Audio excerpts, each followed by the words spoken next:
N'admettons pas ces vieux clichés que Dieu le veut, qu'il calcule l'épreuve, qu'il attend au bout du laminoir, que c'est pour notre bien.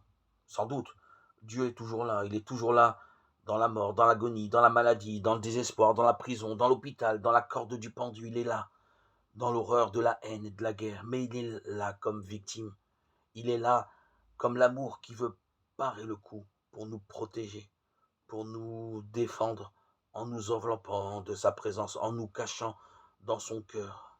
Mais ce n'est pas lui qui met en marche la machine infernale. C'est lui qui nous appelle à la détruire. C'est lui qui nous envoie pour porter partout le sourire de sa tendresse.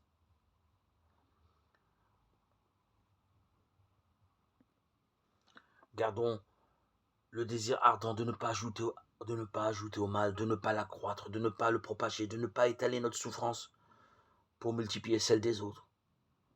Mais gardons à l'esprit cette volonté, au contraire, d'alléger la vie, d'y faire circuler la grâce et la tendresse, et d'éviter par-dessus tout cette guerre atroce, cette guerre à coups d'épingle dans les relations quotidiennes, d'éviter cette médisance derrière le dos qui tue la confiance, qui défait la réputation, qui empêche le rayonnement d'une vie et d'une action.